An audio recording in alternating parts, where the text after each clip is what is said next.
নমস্কাৰ সকলোকে স্বাগতম জনাইছো এডিআৰি 2.0 ড্ৰাইভাৰৰ মৌখিক পৰীক্ষাৰ আজি প্ৰথমটো ক্লাছ লৈ বহুতে মোক ৰিকুৱেষ্ট কৰিছিল স্যাৰ আপুনি ড্ৰাইভাৰৰ কাৰণে এটা ভাইভাৰ ক্লাছ লৈ আহিবচোন গতিকে আপোনালোকে ৰিকুৱেষ্ট কৰিব আৰু মই আপোনালোকৰ ৰিকুৱেষ্ট নাৰাখিম হ'ব পাৰে জানো নমস্কাৰ সকলোকে স্বাগতম জনাইছো বিশ্বাসীমূলক উন্নতি গুৰুত্বপূৰ্ণ ভিডিঅ'লৈ এই ক্লাছটো বহুত ইম্পৰ্টেণ্ট যিসকলে এডিআৰি 2.0 ড্ৰাইভাৰৰ পৰীক্ষা দিছিল সেইসকলৰ মৌখিক পৰীক্ষা বা ভাইভা হ'ব আপোনালোকে মৌখিক পৰীক্ষা আৰু ভাইভাত কেনেকুৱা ধৰণৰ কোৱেশ্চন খুদিব পাৰে আপোনালোকে এই ক্লাছটো চালে গম পাব আৰু তাৰ লগতে আমাৰ যিসকলে ADRE 2.0 gate 4 gate 3 skill test driver viva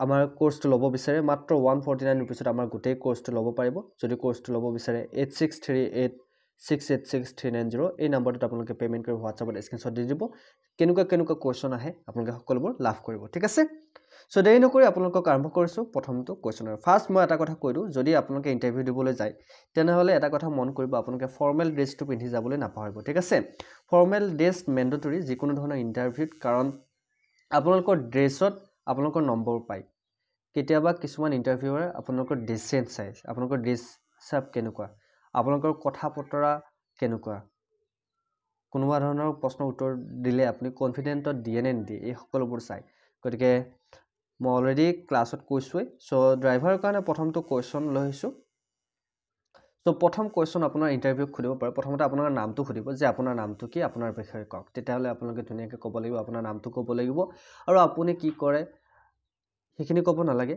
আপুনি কিমান পঢ়িছে এতিয়া আপুনি ড্ৰাইভাৰৰ কাৰণে এপ্লাই কৰিছে এইখিনি ক'লে হল ধুনীয়াকৈ ঠিক আছে তাৰ পিছত প্ৰথম কোৱেশ্চনটো যদি আপোনাক খুদে what is the minimum age to get a driving license in India ভাৰতত ড্ৰাইভিং লাইসেন্স পাবলৈ ন্যূনতম বয়স কিমান হ'ব লাগে তেতিয়া আপুনি কি উত্তৰটো কি দিব আপুনি উত্তৰ দিওতে মুখত সদায় স্যাৰ বা ম্যাডাম ৰাখিব ঠিক আছে যে আপুনি উত্তৰটো কেনেকৈ দিব what is the minimum age to get a driving license in India ভাৰতত ড্ৰাইভিং লাইসেন্স পাবলৈ ন্যূনতম বয়স কিমান হ'ব লাগে যদি মই ইন্টাৰভিউ হওঁ আপোনাক যদি প্ৰশ্নটো সুধো আপুনি কেনেকৈ উত্তৰ দিব তেতিয়া ক'ব লাগিব হয় ভাৰতত ড্ৰাইভিং লাইসেন্স পাবলৈ ন্যূনতম বয়স 18 বছৰ হ'ব লাগে হয় স্যাৰ বা হয় মেম ভাৰতত ড্ৰাইভিং লাইসেন্স পাবলৈ ন্যূনতম বয়স 18 বছৰ হ'ব লাগে 18 বছৰৰ তলত ড্ৰাইভিং লাইসেন্স দিয়া নহয় ইমান ধুনীয়াকৈ এনসাৰ দিব লাগিব যাতে তেওঁলোকে আপোনাৰ নম্বৰটো কাটিব নোৱাৰে ঠিক আছে নেক্সট কোৱেশ্চনটো আপোনাক খুদিব পাৰে ৰঙা ট্ৰাফিক লাইটৰ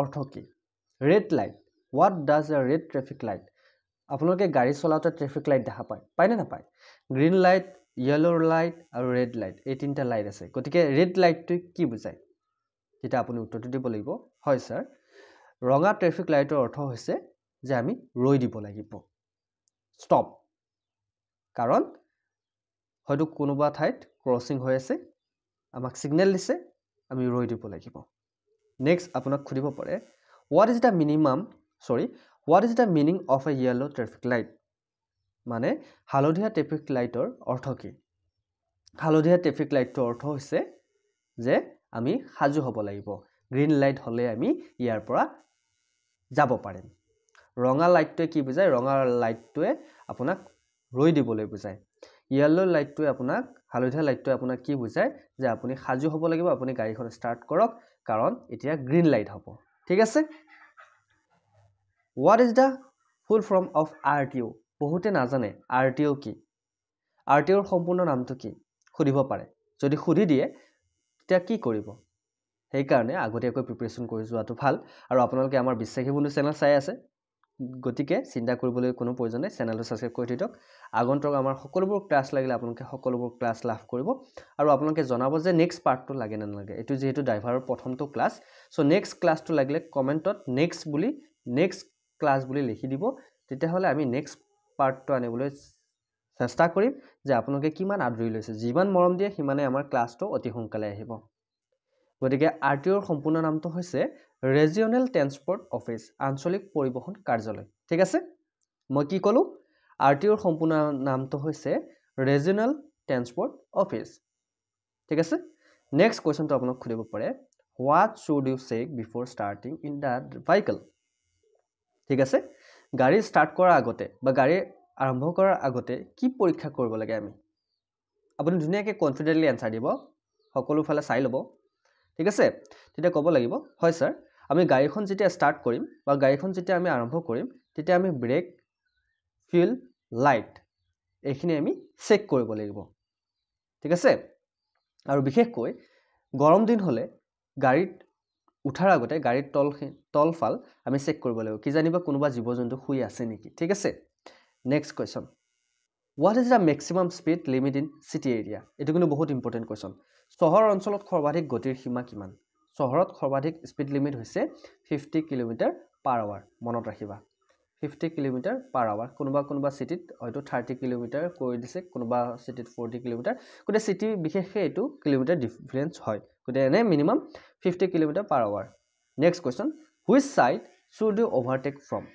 এটো কিন্তু বহুত ইম্পৰ্টেন্ট কোৱেশ্চন দে আপোনালোকে যেহেতু ড্ৰাইভাৰ হ'বলৈ গৈ আছে এই দেৰিত হয় না নহয় গতিকে আমি গাড়ী এখনক ওভাৰটেক কোনটো সাইডে কৰিম সোঁফালৰ পৰা কৰিম নে বাওঁফালৰ পৰা কৰিম বহুতে কিন্তু ওভাৰটেক কি কৰে বাওঁফালৰ পৰা ওভাৰটেক কৰে এটো কৰিব নালাগে ওভাৰটেক কেতিয়াও বাওঁফালৰ পৰা কৰিব নালাগে আপুনি এনসাৰটো দিব লাগিব হয় স্যাৰ ওভাৰটেক কৰিবলৈ আমি সোঁফালৰ পৰা ওভাৰটেক কৰিম ঠিক আছে পাৰিবা নেক্সট কোৱেশ্চন ক্লাছটো কৰি ভাল লাগিছে নাই পাৰিবা নহয় এতিয়া কনফিডেন্ট আছে নাই ওকে আমাৰ ক্লাছ খদাই ভাল বিশ্বাসী বন্ধু প্ৰথমবাৰৰ বাবে আপোনালোকৰ কাৰণে লৈ আহিছে সো বেলেগ কোটো চেনেলত স্কিল টেষ্ট ড্ৰাইভিং টেষ্টৰ কাৰণে ভাইভা মক টেষ্টৰ ক্লাছ নাপাব অকল আমাৰ তাতে পাইছে গতিকে চেনেলটো সাবস্ক্ৰাইব কৰি লব ওকে মৰম দিব তেতিয়াহে আমাৰ ভাল লাগিব চেনেলটো সাবস্ক্ৰাইব কৰিব আৰু লাইক কৰা নাই যদি লাইক কৰিব নেক্সট কোৱেশ্চনটো আপোনাক খুৰিব পাৰে what is the meaning of horn হৰ্নৰ অৰ্থ কি হৰ্ন মানে হৈছে সতৰ্কতা সংকেত ঠিক আছে ওয়াৰ্নিং সিগন্যাল হৰ্ন মানে হৈছে সিগন্যাল এটা ওয়াৰ্নিং সিগন্যাল যাক আমি হৰ্ন বুলি কওঁ What is the use of rear view mirror? গাড়ীখনত যে rear view mirror থাকে এই rear view mirror কাম কি বাৰু গাড়ীখনৰ rear view mirror ব্যৱহাৰ কি আমি ক'ব লাগিব পিছৰ গাড়ী চাবলৈ আমি rear view ব্যৱহাৰ কৰোঁ গ্লাছখন ব্যৱহাৰ কৰোঁ mirror ব্যৱহাৰ কৰোঁ ঠিক আছে to see vehicle behind আমি পিছত কোনোবা গাড়ী আছে নে নাই আমি চাবলৈ এই rear view mirror আমি ব্যৱহাৰ কৰোঁ ঠিক আছে next question what documents must you carry while driving গাড়ী চলোৱাৰ সময়ত কি নথিপত্ৰ লগত ৰাখিব লাগে এটো কিন্তু বহুত ইম্পৰ্টেন্ট কোৱেশ্চন এই কোৱেশ্চনটো আপোনাক খুদিব কাৰণ বহুতৰে ফাইন হয় না নহয় আমি যেতিয়া ড্ৰাইভিং কৰিম আমি যেতিয়া গাড়ী চলাম কি লগত ৰাখিব লাগিব তেতিয়া আপুনি উত্তৰ দিব হয় স্যাৰ আমি যেতিয়া গাড়ী চলাম বা গাড়ী চলোৱাৰ সময়ত আমি লগত ৰাখিব লগা নথিপত্ৰসমূহ হ'ল লাইসেন্স আৰসি বীমা পিইউসি যাক পলিউশন সাৰ্টিফিকেট বুলি কয় ইনস্যুৰেন্সটো আমাক লাগিব ৰেজিষ্ট্ৰেচন সাৰ্টিফিকেট যাক আৰসি বুলি কয় আৰু লাইসেন্স আমাৰ অনুজ্ঞা পত্ৰখন আমাক লাগিব ঠিক আছে সো বুজি পাইছা এনসাৰ যেতিয়া তুমি দিবা তেতিয়া স্যাৰ বা মেম শব্দটো ৰাখিবাই ঠিক আছে নেক্সট কোৱেশ্চনটো খুদিব তোমাক what is the meaning of double continuous yellow line on the road কোতে ৰাস্তাত দুটা পিয়লা ৰেখাৰ অৰ্থ কি মানে ডাবল কন্টিনিউয়াস দুটা একেৰাহে জ্বলি থকা হালধীয়া লাইট দুটাই কি বুজায় সেই একেৰাহে দুটা হালধীয়া লাইট আপোনালোকে যদি দেখা পাইছে কি বুজায় নো ওভাৰটেকিং ইয়াত আপুনি ওভাৰটেক কৰিব নোৱাৰে ঠিক আছে দুটা একেৰাহে জ্বলি থকা হালধীয়া লাইটে কি বুজায়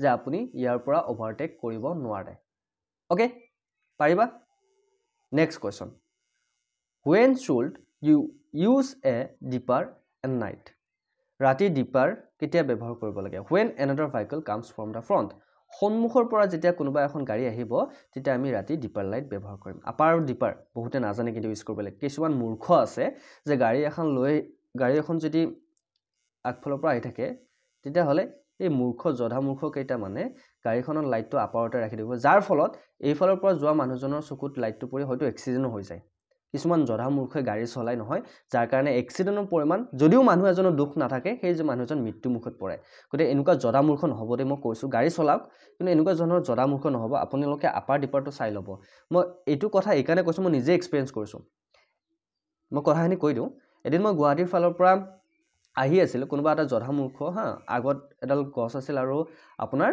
কি আছিল মাজতে যে এই লোহাৰ কিবা ৰেলিং আছিল হা এই মূৰ্খ এটাই তাৰমানে আগফালৰ পৰা বাইকেৰে আহি আছিল আপাৰ লাইট মাৰি আছে মই সিগনেল দিছো কিন্তু সি সিগনেলটো মানা নাই, সি আপাৰতে আহি আছে। গতিকে মই সিয়াৰ লাইটৰ পোহৰত মই দেখা নাই যে আগত কি আছে, মই খুন্দা মাৰি দিছিলোঁ। গতিকে অকণমান কাৰণত মই বাচি গৈছোঁ। গতিকে এনেকুৱা ধৰণৰ জধা মূৰ্খৰ পৰা বাচি থাকিব আৰু নিজেও যাতে এনেকুৱা জধা মূৰ্খামি কাম নকৰে সেইটো কথা মন কৰিব। গতিকে ৰাতি আমি ডিপাৰ কেতিয়া ব্যৱহাৰ কৰিম? when another vehicle comes from front, সন্মুখৰ পৰা যেতিয়া গাড়ী আহিলে আমি ডিপাৰ ব্যৱহাৰ কৰিম, হয়নে নহয়? এনে আপাৰতে ৰাখিম, যদি আমি গাড়ী এখন আহে তেতিয়া আমি ডিপাৰ ব্যৱহাৰ কৰিম, আমি লাইটৰ পাৱাৰটো তলৰ ফালে নুমাই দিম। আপাৰ আৰু ডিপাৰ মিন্স কি? আপাৰ মানে হৈছে ওপৰৰ ফালে লাইটৰ পোহৰটো যায় আৰু ডিপাৰ মিন্স তল ফালে যায়। গতিকে গাড়ী এখন যদি আহি থাকে ফ্ৰণ্টৰ পৰা, তেনেহ'লে আপোনাৰ যদি আপাৰ মাৰে তেনেহ'লে ডাইৰেক্ট লাইটৰ পোহৰটো তেখেতৰ তাত পৰিব, যাৰ কাৰণে তেখেতৰ এক্সিডেণ্ট হোৱাৰো সম্ভাৱনা থাকে, দুৰ্ঘটনা হোৱাৰো সম্ভাৱনা থাকে। সেইটো কথা মন কৰিব, ঠিক আছে? Next question, what is hydroplaning? Hydroplaning বুলিলে কি বুজা? যদি তোমাক প্ৰশ্নটো সুধি দিয়ে কি কৰিবা? তেতিয়া এনচাৰটো দিব লাগিব স্কেডিং অন ৱেট ৰোড, ভিজা ৰাস্তাত গাড়ী পিছলি যোৱাকে হাইড্ৰ'প্লেনিং বুলি কোৱা হয়। তোমালোকে জানানে কেতিয়াবা গাড়ী খুব শ্লিপ কৰে, স্কেডিং কৰে। ক'ত? যিবোৰ ৰাস্তাত ভিজা থাকে, অকণমান বোকা পৰি থাকে, সেইবোৰ ৰাস্তাতে স্কেডিং কৰে, ঠিক আছে? Next question, what is the function of the clutch? ক্লাচৰ কাৰ্য কি? গাড়ীখনত যে ক্লাচ থাকে, ক্লাচ মানে কি? ক্লাচ আমি ক'ত ব্যৱহাৰ কৰোঁ? To change gear. গিয়াৰ সলাবলৈ আমি কি ব্যৱহাৰ কৰোঁ? ক্লাচ ব্যৱহাৰ কৰোঁ। ক্লাচ ধৰি আমি গিয়াৰ সলাওঁ, হয়নে নহয়? মনত ৰাখিবা। Next question, why should you maintain a safe distance? সুৰক্ষিত দূৰত্ব কিয় ৰাখিব লাগে? গাড়ী এখনৰ যে পিছফালে কিপ ডিষ্টেঞ্চ বুলি লিখা থাকে, যদি কুৱেশ্যনটো এনেধৰণে সুধি দিয়ে কিপ ডিষ্টেঞ্চ বুলি গাড়ীখনত কিয় লিখা থাকে? কিপ ডিষ্টেঞ্চ বা দূৰত্ব বজাই ৰাখক বুলি গাড়ীখনত কিয় লিখা থাকে? যদি ইণ্টাৰভিউজনে আপোনাক প্ৰশ্ন সোধে তেতিয়া আপুনি ক'ব লাগিব, যদি হঠাৎ গাড়ীখনে ব্ৰেক মাৰি দিয়ে, মই যদি ডিষ্টেঞ্চ মেইনটেইন কৰি নাৰাখোঁ, তেনেহ'লে মই সেই গাড়ীখনত পিছফালৰ পৰা খুন্দা মাৰি দিয়াৰ এটা সম্ভাৱনা থাকে। সেইবাবে গাড়ী এখনত যদি পিছফালে গৈ থাকে তেনেহ'লে দূৰত্ব বজাই ৰাখিব লাগে, দুৰ্ঘটনাৰ পৰা বাচিবলৈ, ঠিক আছে? এনেকৈ এনচাৰ দিব, ভাল লাগিব। Next question, what is the sign off A school Jon? School অঞ্চলৰ চিহ্নটো কি? শিশু পাৰ হোৱা চিহ্ন। তোমালোকে জানা স্কুল জোনৰ এটা চিহ্ন থাকে, তোমালোকে চাইনবোৰ্ড কেইখন চাই যাবা, তোমালোক সুধিব পাৰে এইটো কি চাইনবোৰ্ড বুলি। চ' চাইনবোৰ্ড কেইখন মই নেক্সট ক্লাছটো লৈ আহিম, ঠিক আছে? Next question, what type of sign is a speed limit sign? Speed limit চিহ্নটো কি ধৰণৰ চিহ্ন? স্পীড লিমিট চিহ্নটো হৈছে নিয়মাত্মক চিহ্ন, ৰেগুলেটৰী চাইন বুলি কোৱা হয়, ঠিক আছে? Next question, what is the colour of the stop sign? এইটো আমি অলৰেডি ডিছকাছ কৰিছিলোঁ যে ষ্টপ মানে ৰখা চিহ্নটোৰ ৰং কি? ৰঙা। অ'কে, ষ্টপৰ চিহ্নৰ কি? ৰঙা। Next question, what does a green traffic light mean? সেউজীয়া ট্ৰেফিক লাইটটোৱে কি বুজায়?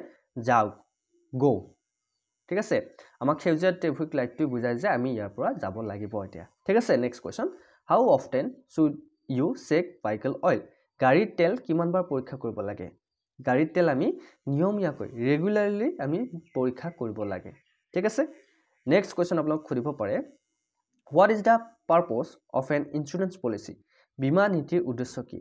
হয় ছাৰ, বীমা নীতিৰ উদ্দেশ্য হৈছে ক্ষতিৰ ভাৰ বহন, ঠিক আছে? The cover damage.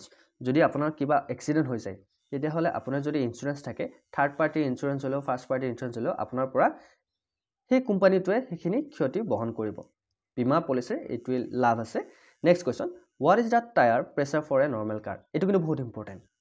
সাধাৰণ গাড়ীৰ টায়াৰ চাপ কিমান লাগে? বহুতে কেতিয়াবা কি কৰে, অভাৰ টায়াৰ হাৱা দিয়ে, টায়াৰত অভাৰ প্ৰেছাৰ দিয়ে, যাৰ কাৰণে কেতিয়াবা টায়াৰ ব্লাষ্ট হৈ যায়। গতিকে টায়াৰত আমাৰ কেনেকৈ কিমান থাকিব লাগে? 30 পৰা 35 PSI আমাৰ টায়াৰত পাম্প থাকিব, হাৱা থাকিব লাগে, ঠিক আছে? 30 পৰা 35 মনত ৰাখিবা। Next question, what should you do in case of brake failure? এইটো কিন্তু বহুত ইম্পৰ্টেণ্ট কুৱেশ্যন, তোমালোকে মনত ৰাখিবা যে ব্ৰেকে কাম নকৰিলে কি কৰিব? হঠাৎ যদি ক'ৰবাত গৈ আছে, আপুনি যদি হঠাৎ ক'ৰবাত ড্ৰাইভিং কৰি গৈ আছে, আমাৰ অফিচৰ পৰা আপোনাক কামটো দিলে, আপুনি ড্ৰাইভিং কৰি গৈ আছে, লগত কোনো নাই, হঠাৎ আপোনাৰ ব্ৰেক ফেইল হৈ গ'ল, তেতিয়াহ'লে আপুনি কি কৰিব? যদি আপোনাক কুৱেশ্যনটো সুধি দিয়ে তেতিয়া আপুনি ক'ব লাগিব, use hand brake, downshift, stop safely. গতিকে হেণ্ড ব্ৰেক লগাই ল' গিয়াৰত সুৰক্ষিতভাৱে ৰ'বলৈ চেষ্টা কৰিম, ঠিক আছে? গতিকে আমি ৰৈ যাম, প্ৰথমতে হেণ্ড ব্ৰেক লগাম, তাৰ ল' গিয়াৰত, ঠিক আছে? তাৰ সুৰক্ষিতভাৱে আমি ৰৈ যাম। Next question, what is ABS in a vehicle? বহুতে নাজানে ABS চিষ্টেম কি? ABS মানে কি? গাড়ীত যে ABS বুলি কৈ থাকে, ABS মানে কি? গাড়ীত ABS বুলিলে কি বুজা? ABS মানে হৈছে এণ্টি লক ব্ৰেকিং চিষ্টেম। এণ্টি লক ব্ৰেকিং ছিষ্টেম ড্ৰাইভাৰসকলে মোক এইটো কথা বুজাই দিবচোন যে এণ্টি লক ব্ৰেকিং ছিষ্টেমৰ কাম কি যদি আপোনালোকে সঁচাকৈ ড্ৰাইভাৰ পৰীক্ষা দিবলৈ ওলাইছে বা আপুনি ড্ৰাইভাৰ এক্সাম ইতিমধ্যে পাছ কৰিলে এই ছিষ্টেমটোৰ অৰ্থ কি আপোনালোকে মোক কমেণ্ট কৰিব next question what is the penalty for drunk driving মদ খাই গাড়ী চলালে কেনেকুৱা শাস্তি পোৱা যায় এইটো কাম নকৰিব দেই ভুলতো নকৰিব মদ খাই কেতিয়াও ড্ৰিংক এণ্ড ড্ৰাইভ কেতিয়াও কৰিব নালাগে এইটো নিজৰ কাৰণেও বিপদ আনৰ কাৰণেও বিপদ ঠিক আছে চ' মদ খাই গাড়ী চলালে কেনেকুৱা শাস্তি পোৱা যায় তেতিয়া আপুনি ক'ব লাগিব হয় ছাৰ মদ খাই যদি আমি গাড়ী চলাওঁ তেনে আমাৰ ফাইন হ'ব লাইচেন্স ছাছপেন্স কৰা হ'ব লাইচেন্স বাতিল কৰা হ'ব গতিকে এইখিনি আমাৰ শাস্তি গতিকে ড্ৰাইভিং এক্সামৰ আজি প্ৰথমটো ক্লাছ চাই কেনেকুৱা পালে ভাইভাৰ কাৰণে পৰীক্ষা হ'ব আৰু বেছি দিন নাই ইলেকশ্যনৰ পিছতে পৰীক্ষা হ'ব চ' আপোনালোকৰ মৌখিক পৰীক্ষা বা অৰেল বা ভাইভা আপোনালোকৰ অনুষ্ঠিত হ'ব এইটো হ'ল ফাৰ্ষ্ট পাৰ্ট গতিকে আপোনালোকে ছেকেণ্ড পাৰ্টটো যদি লাগে কমেণ্ট কৰিব আমি নিশ্চয় ছেকেণ্ড পাৰ্টটো লৈ আহিম আপোনালোকৰ কমেণ্ট যদি বেছি হয় নিশ্চয়কৈ ছেকেণ্ড পাৰ্ট লৈ আহিম আৰু যদি আপোনালোকে আমাৰ ড্ৰাইভিঙৰ গোটেইখিনি PDF ল'ব বিচাৰে মাত্ৰ 149 ৰুপিছত আমাৰ সকলোবোৰ PDF আপোনালোকে ল'ব পাৰিব কেনেকুৱা কুৱেশ্যন সুধিব আপোনাক ইণ্টাৰভিউত গোটেইখিনি আমাৰ PDFত আছে মাত্ৰ 149 টকা যদি আপুনি খৰচ কৰিব পাৰে এই নাম্বাৰটোত পেমেণ্ট কৰিব লাগিব নাম্বাৰটো হৈছে 8638686390 এই নাম্বাৰটোত আপুনি পেমেণ্ট কৰিলে বহুকেইটা PDF পাব যি কাৰণে আপুনি পঢ়ি কেনে নিজে আপুনি প্ৰেক্টিছ কৰিব পাৰিব ঠিক আছে নাম্বাৰটো হৈছে 8638686390 এই নাম্বাৰটোত আপুনি যদি PDF লাগে আমাৰ সৈতে যোগাযোগ কৰিব এইটো নাম্বাৰ হোৱাটছআপ আপোনালোকে হোৱাটছআপত মেছেজ কৰিব পাৰে আৰু এইটো নাম্বাৰত আপুনি পেমেণ্ট কৰি ডাইৰেক্টলি স্ক্ৰীনশ্বট দি দিলে আপোনালোকে ড্ৰাইভিঙৰ কাৰণে যদি লাগে বুলি কয় PDF পাই যাব ঠিক আছে চ' আজিলৈ মানে নেক্সট পাৰ্টত সকলোকে লগ পাম যদি আপোনালোকে নেক্সট পাৰ্ট বিচাৰে তেতিয়ালৈকে জয় হিন্দ জয় অসম